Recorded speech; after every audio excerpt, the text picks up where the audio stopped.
What's going on, guys? Welcome to, I think, edition number 2 or 3. I'm not even sure anymore. I don't even know what day it is anymore. But this is Mound of Talkaround, a Sixers Roundtable, a new show. We're bringing in new people and talking Philadelphia 76ers. And tonight we are ranking our top 5 Sixers free agent targets.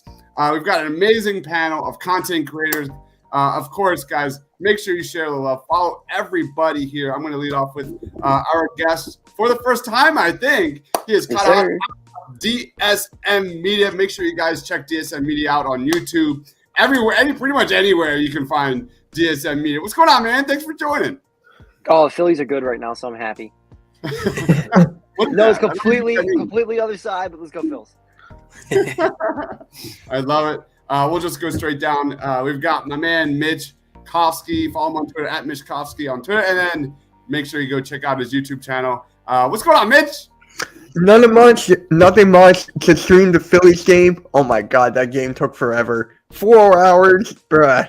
But, hey, it was a good game. Go Phils. And I'm happy that I'm part of Painted Lines now. Thank you for the opportunity. I'm going to make you feel good. I'm just happy to do it. Love it, man. Psyched. I'm psyched. And then we saved the best for last. He is the man, the myth, the legend, Sean Bernard of the Pick Swap Podcast. Make sure you go subscribe to Pick Swap Podcast. He is the man at Philly Sports Network, among many other things. What's going on, Sean? Yeah, appreciate the intro. I'll stick with the Phillies theme. I mean, 6-0 run now. You can't beat it right now. So love the bats getting hot. Love it all happening. Cool to have another Philly sport to be rallying around right now. Yes, sir. Rice is hot, baby. You gotta love it. Yeah. Gotta love it. We have got Grandizer in the house saying, "Yes, Mitchie Poo, you." Oh, my God. We're not doing this. What up, man? Mitch, I will make you feel good. We're gonna make that a hashtag by the end of the night. That's for sure. That came out. Pause. We got Father Ham in the house. What up, Further Ham? All right, I say let's just jump right in. We're gonna go from Sean to Mitch, cut out to me. We'll go from 5 to 4 to 3 to 2 to 1. Sean, lead us off, man. Who is your number 5 Sixers free agent target? My number 5 I'm going to go with is Wes Matthews is mine. The guy from the Bucks, I think, does a lot defensively. That's super appealing to me. He's very good at sticking with the guy, chasing around screens. A lot of just what the Sixers need from a defensive aspect. 35 years old, so got some wear on the tires, but still 5.1 points per game, 1.9 rebounds, shot 33.8% from 3 this year on 3.2 attempts per game. He just fills a role the Sixers need. That's what I'm taking as my number 5 selection.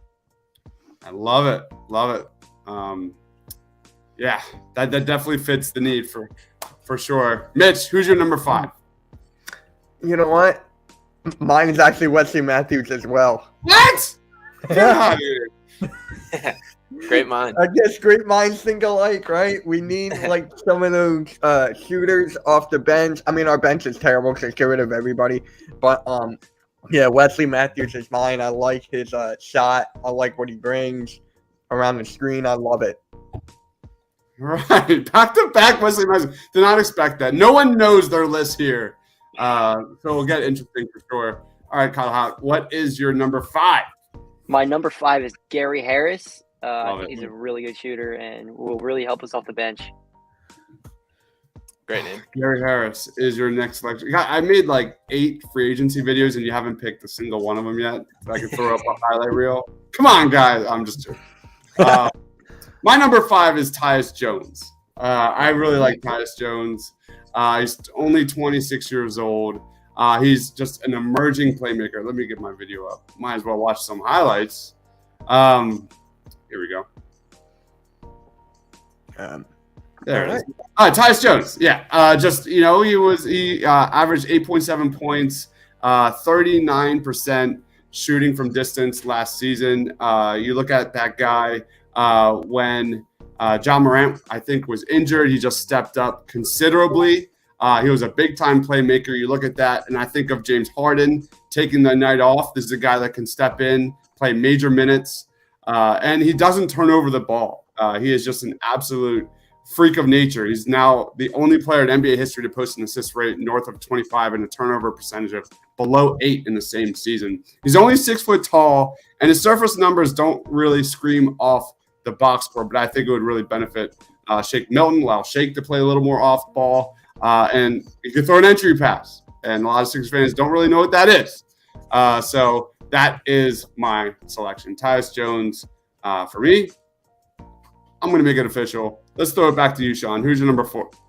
Yeah, my number 4, I will jump in with Caleb Martin is mine. I love both the Martin brothers, have since the Nevada days. They just are athletic wings. They're guys that are just the cut and mold basketball player that the Sixers should be targeting. They both do a little bit of everything. Caleb, of course, is the guy who played for Miami this year. He averaged 9.2 points, 3.8 rebounds, 1.1 assists, and 1.0 steals per game. Also shot 41.3% from 3. He can do a little bit of it all. I love how he gets out in transition, hard-nosed defender, and he's a guy that's going to compete. So I like his size, like his frame, and I think Caleb Martin would be awesome. Further AM, we are live on YouTube on the Painted Lines and Mitch's YouTube channel. Caleb Martin to Sean. Let's go, Mitch. Who's number 4? I did not mean for this to happen, but it's Gary Harris. Oh, Jesus. I'm sorry, but it's just like, bro. I mean, I've loved Gary Harris for like the longest time. Like his jump shot, I'm telling you, we just need scorers off the bench. That's what I was looking at the whole time. And Gary Harris is one of them, especially that shot from the corner. So Gary Harris. It's been cool to watch a little bit of like a career revival for him too, because he's a guy who didn't come out smooth out of the gates from making the NBA leap, and he seems to have found himself a little bit. So he's a guy I'm rooting for at this stage for sure. Yeah, definitely. Connaughton, you're up. So at 4, I actually have Caleb Martin's brother, Cody. I think he's going to fit another good role. He's like Caleb, too. Sign both of them. Why not? Just bring them both in. Yeah. My goodness. All right. So that leaves it up to me. My number 4 is Chris Boucher.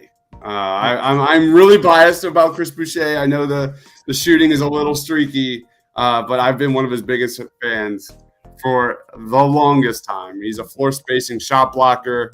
And I think it'd be a really good fit. Yeah, he didn't shoot 30. He shot under 30% last year, but he hit 42.9% from the corners from 3. You gotta love that. That is a huge need for the Sixers, especially with Danny Green staying, going. Who knows? He's recovering from injury. But he can put the ball on the floor. He can exploit over-aggressive closeouts. Like, there's a lot to like about Chris Boucher, especially, weak side defense, rim protection, stretching the floor. I think it would be a great fit alongside James Harden. I think it would be a great fit alongside Joel Embiid. He's got to cut down on the turnovers. But I think they could get him probably around like that 10 to 13 million range per year.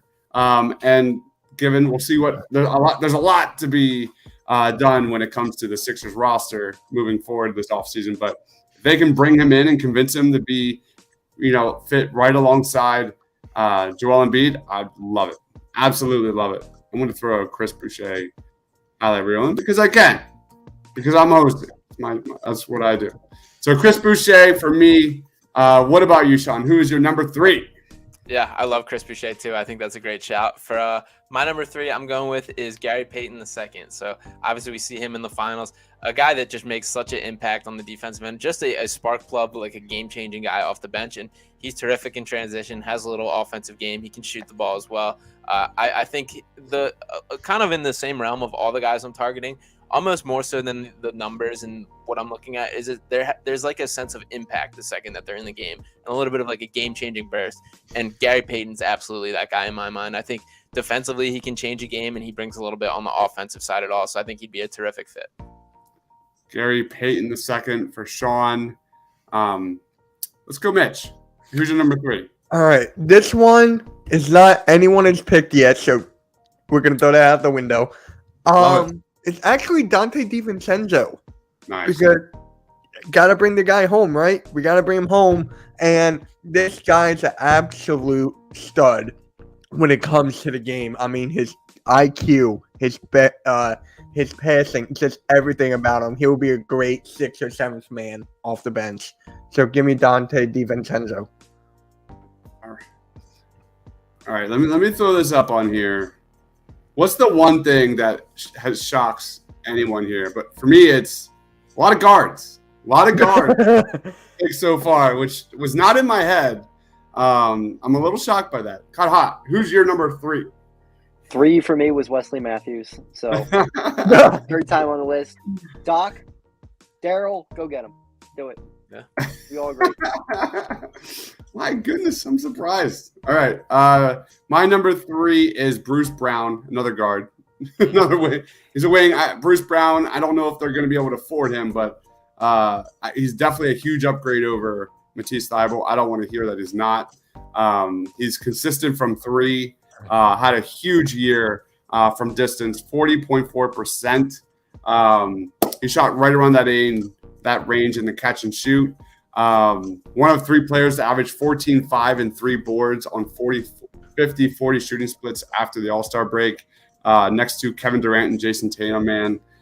So for me, this guy's an efficient player. We've got Kyle in the house. What's going on, man? Thanks for joining, yo.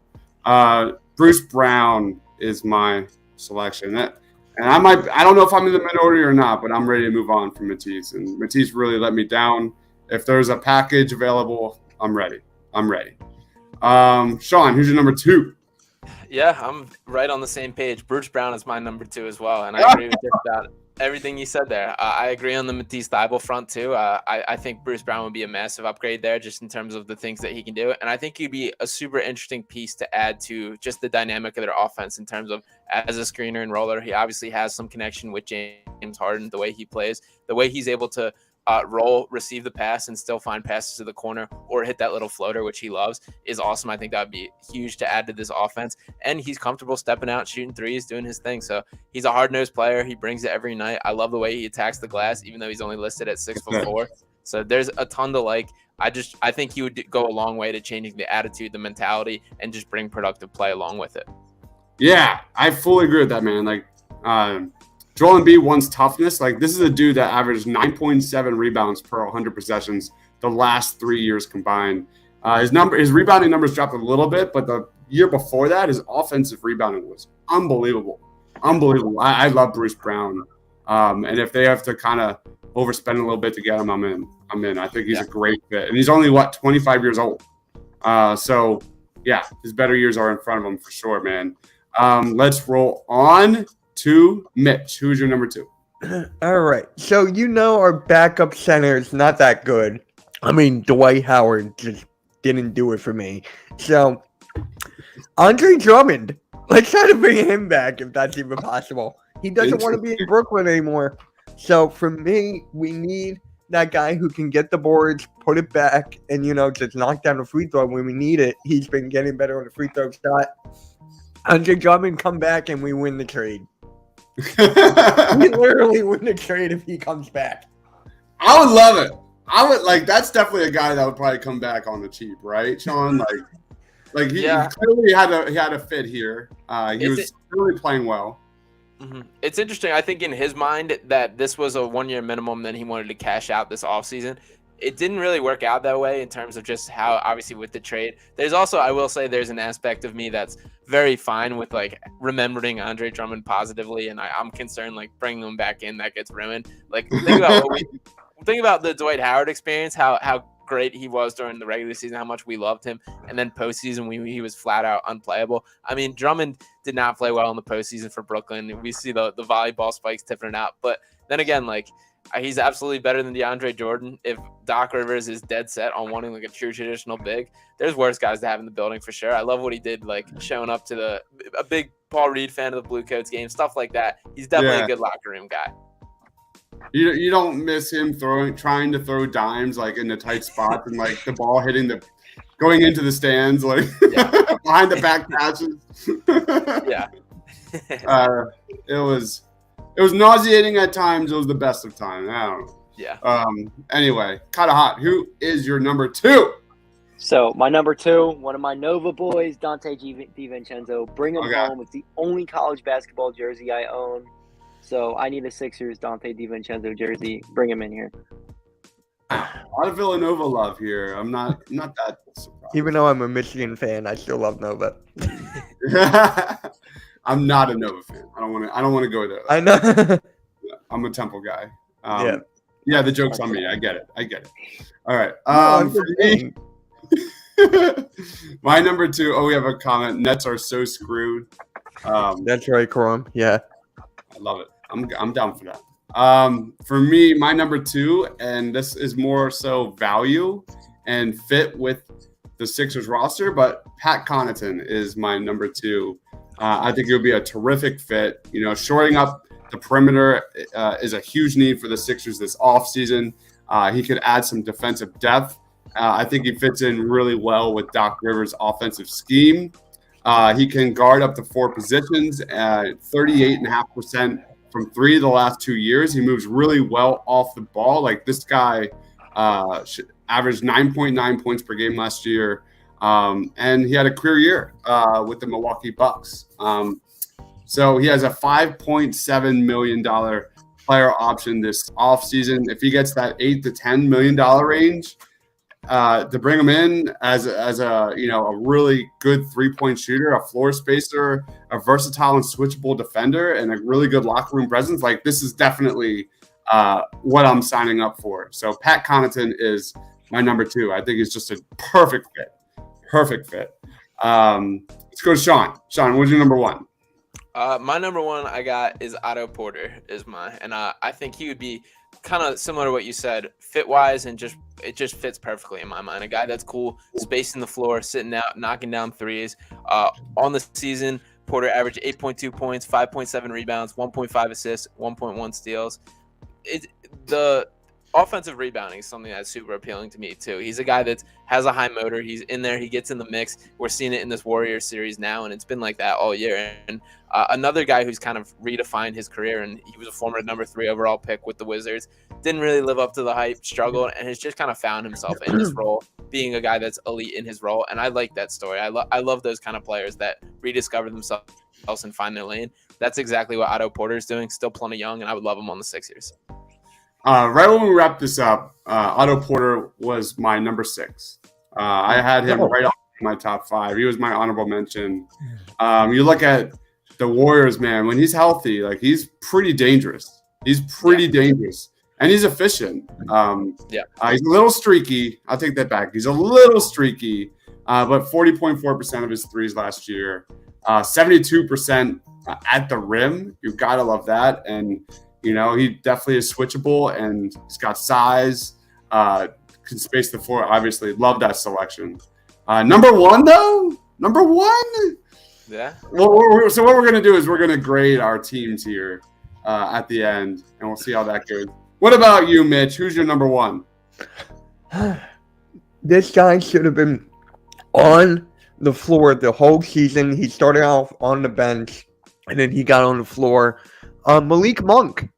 Ooh. Malik Monk. I need that scorer, man. I need that guy who can put the ball in the hoop. I don't want a guy named Quick Mons on my team anymore. Give me Malik Monk.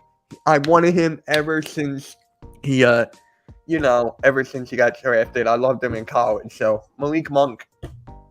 Malik Monk for Mitch. Go ahead, man. Cut hot. Who's your number 1 free agent target? So I'm not sure the real logistics of this. He was out all last year. I love TJ Warren on the Sixers. I think he's an absolute great scorer. I don't know how they can get him here, but I would love him. TJ Warren, man. I'm going to make a video on that guy pretty soon. But did he play last year? He played very little, if anything. He played very little, and he got hurt. Sixers killer, though. Which maybe can get him here. Like, if he's ring chasing, maybe. Get Di Vincenzo out of Sacramento. I agree. I think everybody wants out of Sacramento. Wilt Chamberlain lookalike for Otto Porter. Gene is all for it. Goes Warriors to Philly, maybe. Oh, and Rupert says Porter and Harris on the floor like 60% of the season would be crazy dangerous. My number 1. By the way, I like the TJ Warren pick. That's he's definitely a bucket getter. I'd be all for that. My number 1 is PJ Tucker. I'm going to get my video. I like PJ Tucker. Who doesn't like PJ Tucker? Who's ever playing against him? Exactly. But he does all the little things that this Sixers team needs to add to the roster. Hold on, I'm just trying to get this video. There we go. It's not easy doing 1,000 things at once. But here's PJ Tucker, man. He gives you wing depth, 41.5% from three. Miami had him playing the 4. He doesn't need shots to be effective for the Sixers. I think there's definitely a clear path for him coming to Philadelphia next year. Obviously, he's going to be a hot commodity this offseason. He had a lot of buzz, especially during the playoffs. But when the dude was playing, I know he's only 37, but when the dude was playing, he was a plus 5.6 for the Miami Heat. And he's got a $7.4 million player option. I think there's definitely a good chance that Joel Embiid and James Harden convince this guy to Philadelphia. So PJ Tucker is my number 1 here. So would you put him at center when Embiid's off the bench? Oh, yeah. Hells yeah. They did.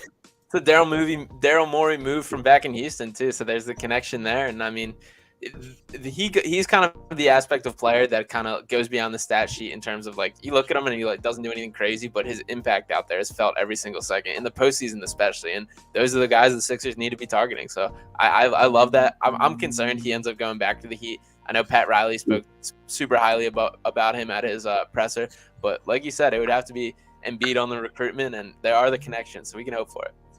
Yeah, there's definitely a connection. Those are our top 5 Sixers free agents. Gene asked, is Ricky Rubio or Nicholas Batum out of our price range? Thoughts on fit? Not definitely. I don't know if I'm in on Ricky Rubio, but Batum 100%. Any thoughts on those guys? I love Nick Batum. He said he wants to retire a Clipper, so I think he's not going to be on the move. Ricky Rubio is an interesting name. I don't know. I don't know how I feel about Rubio. I'm on Batum out of the 2 names. Love him if it's a possibility, but it doesn't sound like he's available. He's injury prone, isn't he? He's kind of injury prone, isn't he? A little. I don't think out of like the normal. I don't. Because every time when I think of him, he's injured. Yeah, well, he played 34 games last year, started 8. He played 68 games in 2021. Okay. 65 games in 2020, 68 games in 2019. So he's playing a little bit, but he was definitely injured last year. I guess. I would assume so. Here we go. Ricky Rubio is coming off of an ACL. Yeah, that's why I was like, wait, is he injury prone? Yeah. PJ Tucker is a Philly player. Rufus would love him on the roster. All right, I'm going to throw this back up here. Any honorable mentions that we haven't named? I've got a few.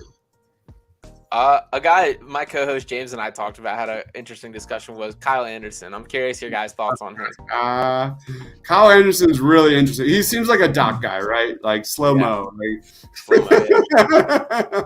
Yeah. Kyle Anderson is 100% a doc guy. It depends on what this roster looks like next year, right? Like if it was last year, he would fit perfectly.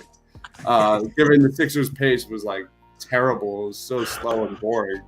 But Kyle Anderson's interesting. I'm probably not. He's definitely not like high on my list. Yeah. Anybody else have thoughts on Kyle Anderson? I mean, what was his 3-point percentage? Unless I'm thinking of, at least I'm thinking about. If I'm thinking about Ryan Anderson, then I was like, yeah, Kyle Anderson's 33%. Yeah. If he can knock it down, I'm fine with it. Seriously. And we need him to step up in the playoffs. Niang was a no-show. He's definitely versatile. He's definitely got size. He's definitely got length. He definitely plays with a lot of IQ. But that's not – you got Tyrese Maxey. Like, I want that second unit to push the tempo. I want more transition buckets. Kyle Anderson's not it. I do agree. He's like the slowest human being in the world, but he's definitely an interesting name.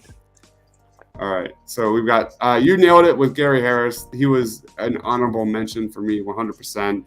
71.4% of his attempts off cuts, which to me like screams his fit next to James Harden would be awesome, absolutely awesome. yeah, you can play some defense 1 through 3. How about some love for Daniel House? I want to give some love to Daniel House. I don't know how this guy's not been a Sixer yet over the last 2 years. Like, he screams Philadelphia 76ers to me. He's a cheap wing. It won't cost the Sixers anything. It would add depth to the second unit for sure. Anybody love Daniel House? Yeah, I'm a Daniel House guy. He kind of fits a lot of what I said about Otto Porter, I think, applies to Daniel House, and not necessarily the high pedigree guy, but in terms of guys that are cool with spacing the floor, sit in the corner, and have a little bit more to them, and are active and defend. Like, that's kind of him as well. So I would love it. I think one of the main targets must be like a guy that can space the floor, sit in the corner, and just do the work defensively. So that's exactly his model. Who would you rather have? Someone messaged this to me. I don't know if it was on Twitter or YouTube or what. Who would you rather have, Daniel House or Furkan Korkmaz? Daniel House. Daniel House. Yeah. House? Yeah. Right? Yeah. I used to be the biggest Korkmaz fan, and then he just had goose eggs for like 5 games in a row, and I'm like, I'm done. I can't do it anymore. Yeah, it's not even close to me for me. Like, I would take Oh, House. hell no. Then that's what I'm thinking. Like, House off the end of the bench rotation, 100%. Any love for Damien Lee? Any love for Damien Lee here? The dude was really good off the ball, 81st percentile in points per possession on cuts to the basket last year, 35.7% from three during his career from three.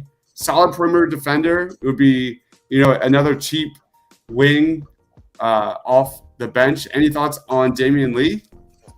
Yeah. I already got 2 Warriors on my top 5 list. So I will say it would not be a bad strategy for the Sixers to just kind of watch that, and whoever the Warriors can't pay, go after out of that kind of range. I mean, you look at all these teams that like succeeded in the playoffs. The role players are so excellent in what they do, and the Warriors are a prime example of having guys who are superstars in their role. Otto Porter, Gary Payton, and Damien Lee kind of fits a similar mold. I will say I'm a little bit lower on him than Payton and Porter, but couldn't hurt if he comes available. Yeah. Another guy that I think would be an interesting name is one of the best shooters in free agency class period is Bryn Forbes. I don't know if anybody is into Bryn Forbes, but off screens, the dude is a monster. He's only 6'2", but he's a career 41.3% shooter from three. And 2.5 points per game off screens last year. That was 6th best in the entire NBA. And I think, the Sixers offense, when it's at its worst, it's just ISO. This guy can just shine off screens and a great off-ball mover. Any love for Bryn Forbes? Yeah, that's a solid name too. I mean, I question a little bit of the positional fit because he's just a little bit like a tweener, but I think having James Harden solves that for sure. So I think it's workable with that. But that's been my kind of critique of him throughout his career, was that he's not really a natural fit anywhere positionally. Yeah. Good shooter though. I like his shot. He's a good shooter, man. He can let it rip for sure. We got comments. Go ahead, Mitch. Sorry. I got a couple of honorable mentions. First, Avery Bradley. I love his game. I wanted him before, but he cost too much. But if he still costs too much, I mean, the guy can shoot. He can play defense. This is the guy we need for the bench. Or if you really had to, you would start him, but I would have him for the bench. Patty Mills was another one. The guy's a pure sniper. The guy can knock anything down. Yeah. And Dennis Schroeder? I mean, you can look at Schroeder. I mean, he can definitely pick it up when you need someone to step up. So Schroeder can get it done as well. And is Marvin Bagley, he's a free agent, right? Or is he's going to stay on Detroit, right? Yeah, I don't believe he is, but I could be wrong. Because I'm looking at this like top 22 things on Spot Track right now, and it said God, I forget his name. Marvin Bagley. So I thought he would stay in Detroit, but if he's available, I'll take him. Okay. I mean, we need height for the bench. We need something. This bench, we can use anything. Yeah, that's for sure. We have some comments. Granddaughter says, "Great show, guys. Keep up the great work." Thanks, man. I appreciate the love. Lucas says, "Hey, Mitch, I just finished up my second game of the day. Are we playing video games or we play basketball? Okay, sweet. Further says, just subscribe to Philly Sports Alliance, man. Thanks, man. That's one of our partners. I appreciate the love. Chad says, what's up, everyone? I wouldn't mind seeing my boy Javon Carter with the Sixers. Any thoughts on Javon Carter? Yeah, I like that shout a lot. I think he's a good hard-nosed guy, competes, get in your face, and can run an offense. He's capable of being like a second-team guy that can run the offense. I've talked a lot about this with on the Pick Swap podcast with James too. When we talk about like the backup point guard position, I think I'm way more attracted to guys that are like in your face, make their presence felt than anything. And Javon Carter kind of fits that role. Like nothing against Shake Milton, but he's just like the games that go by that you don't realize that he's there kind of don't sit right with me. So I would love that kind of change, getting like a, not necessarily to the TJ McConnell level, but a kind of aspect of a in your face and make that kind of impact. And I think Javon Carter is a terrific name for that. Carter has made 38.3% of his three-pointers in his career in the NBA out of 569 attempts. I'll take that. I'll 100% take that. Let's go. Lucas, did you talk about Andre Drummond yet? Yeah, Mitch. Yeah, he was on my list. He was on my list. What other backup centers are there out there? Like, I saw Mo Bamba was restricted, so they probably can't get him. But he would be nice. Edmond. Yeah. I like Dwayne Dedmon. I've always liked Dwayne Dedmon. I do. I haven't really looked at backup center, to be honest. Like, it's not been on my radar because I kind of want to see Doc experiment with. Hey, we can bring back Paul Millsap. No. Hard pass. Vodka's available. Yeah. I'm looking at this list right now. Marquis Moore. Ooh, Marquis Moore's. Marquis Moore's is interesting. I'd take him as a minimum guy. Yeah. Whiteside, Drummond, Dedmon. He's one. Yeah. Ball's another one. Another guy that's been on my radar. What's that? I didn't realize Bol was still in the league. He's been G League guy. He's been sitting in the G League and not doing too hot, but he's hanging in there. Yeah. And we also got Tony Bradley, Isaiah Hartenstein, Mitchell Robinson's there. Naz Reid. Oh wow, that's a name. Yeah, I'd rather run it back with Bassie. And Biyombo, Bismack Biyombo, and Luka Garza. Bismack Biyombo. Oh my god, I'll never forget that playoff run he had. He got his bag. How about Amir Coffey? Any love for Amir Coffey? Amir Coffey, 11 points a game after becoming a starter after December, 38.6% from three. He's pretty good defending pick and rolls and switches. Like 6'7", can defend 1 through 4. Amir Coffey. Any interest in Amir Coffey? Terrence Mann always jumped off the page more to me there. I think the Clippers feel similarly, so they play a similar kind of style. I don't mind Amir Coffey. Like at this point, like all this kind of category of players are all something the Sixers don't have, so I would absolutely give it a chance. Exactly. Yeah, but I wouldn't mind it at all. Doug Mcdermott. Any love for Doug McDermott? Dougie McBuckets? I always loved him. That guy knows how to score. Name someone on a bench that can score. Not many. I don't know if he knows how to defend is my only concern there, but he does have some size, which I'll give him. So maybe that's a little plus in that category. He can at least match up a little bit. He could be a nice modern day stretch four if he kind of starts to take that mold with his game. I think that's what I would like for him to do. Another guy that's on my radar that I like a lot is Juan Toscano Anderson. Any love for Juan? This guy can defend 1 through 4, off the charts energy. The Sixers bench needs a lightning rod. We know that for sure, but he's a defensive upgrade. He's not a star, but he's a guy that kind of is versatile, can do well in transition. Any love for Juan Toscano Anderson? Sure, anybody. The answer is why not everyone? Like just replace the entire roster. What I've been saying. As long as it's not George Niang, I'm gang. Oh, you're not a Niang fan? I was in the beginning. I'm still rocking on the minivan. I still for Niang's price, he's not a guy you want in your postseason rotation, but a guy that will at least bring it on every regular season night. He's a guy I like having around. I think brings something, but for sure when we talk about cutting down the rotation in the playoffs, he had far too big of a slice of the pie this year, and that needs to be kind of fixed. Yeah. All right, I have one more, and it's a kind of a but why not? If he's cheap, let's bring him in. That is Jarrett Culver. Jarrett Culver. I was just thinking that. Jarrett Culver is a super athletic wing. He's got really good length, really good defensive instincts. He was a lottery pick not that long ago, but we don't really know what, I think Matisse Thybulle's future is up in the air. He was kind of in that same boat. He was borderline unplayable for the Hawks at times because of his lack of offense. But he's just 23 years old. He's one of those like change of scenery guys, 6'6" guard. Any love for Jarrett Culver? Sure. He's athletic. What's that?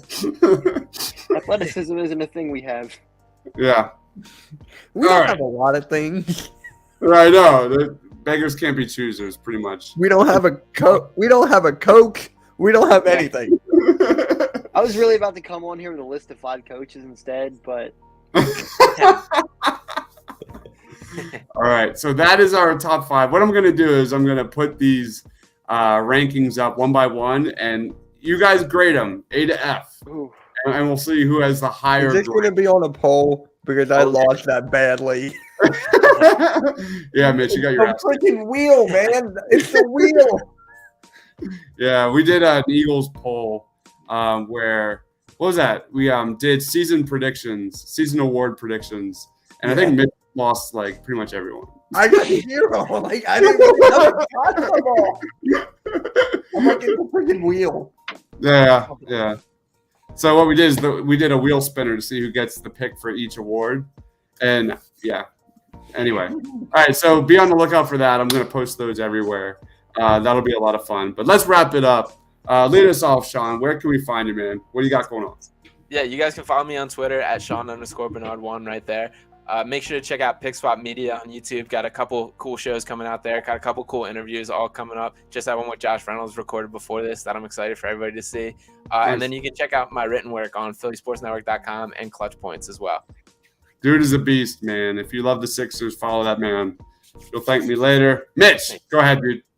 Well, first, you can find me on the Painted Lines here every Thursday. I'm doing the Sixers Roundtable every Thursday. This was fun. And Hardcore Sports, a network that I'm dropping soon, is going to come around. We're going to cover everything, basketball, football, hockey, soccer, everything. We got a great group of guys over there. Can't wait. You can find me on YouTube and Twitter right here. All right. Make sure you go follow Mitch and go check out Hardcore Sports. The network when it drops. Or just follow him on YouTube. That works too. Kind of hot. Tell us about DSM Media, man. What's going on? Well, I mean, I just joined Faithful Fanatics, which is like one of the premier shows that they have over there. So I've been doing that for a few weeks. Obviously, I'm on TikTok. I'm getting close to 70K there. So just everything's kind of hot. Just follow me there. You'll see me. I'm an asshole. I mean, that's part of the nature. That's part of the blood work to be really a sports fan in this town. But been dropping a lot of NBA draft content. You can go check that out. We just covered Wendell Moore. Who else did we cover? We covered not Tari Eason yet because I'm been dying. EJ Liddell today. EJ Liddell. We did EJ Liddell today. I'm missing one. I'm drawing a blank. There's so much going through my head. We also covered Jake LaRavia, who's probably like one of my favorite prospects for the Sixers. I totally blanked. Just terrific. So lots and lots of NBA draft content coming. That's my big. Nikola Jovic. Yeah, I mean he's pretty solid, man. He's next MVP. I want him to go to Denver, so it'll be Nikola Jokic versus Nikola Jovic. I want that to happen so bad. He's skilled for sure. He's not my first choice whatsoever. He's not mine, but it's just a name for me. Yeah. It's Tari Eason, and then I like Jalen Williams, and I like Jake LaRavia a lot. Those are like my top 3. But there's a lot of really solid role players in that like back end of the first, top of the second area that I really, really like that I think would be clear fits for the Sixers. If I just wish we had a second round pick. If the Sixers had like a high second round pick, I'd be so happy. Like ship out the first rounder. Hi, Matisse. Yeah, let Matisse go. Honestly, I did that with Tobias. Tobias, that would be Bible pick. Have you checked out Dalen Terry at all? The what? Dalen Terry. No, I think Tiago wants us to cover that. I have not looked at him yet, but that's Okay. all right. We're doing that next week. All right, I think you're gonna like him. I'm a major fan of his, so he's in that second round range. But Dalen Terry's on my list of like my guys for sure. All right. Yeah, I definitely favor the two-way wings. That's always been my go-to. Those are my favorite kind of prospects. But anyway, go check that out. I'm not sure what Sixers free agent I'm going to do next. It's probably going to be Gary Harris as well. But guys, let's wrap it up. Follow everyone here. Spread the love. This is, I think, episode 3 of the Mound of Talkaround.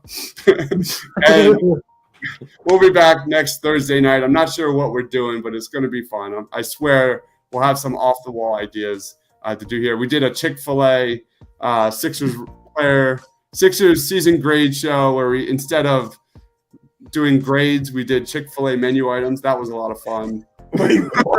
Just some weird. I forgot you told me that.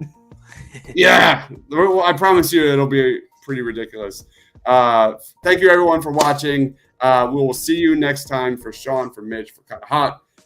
Stay awesome, everyone.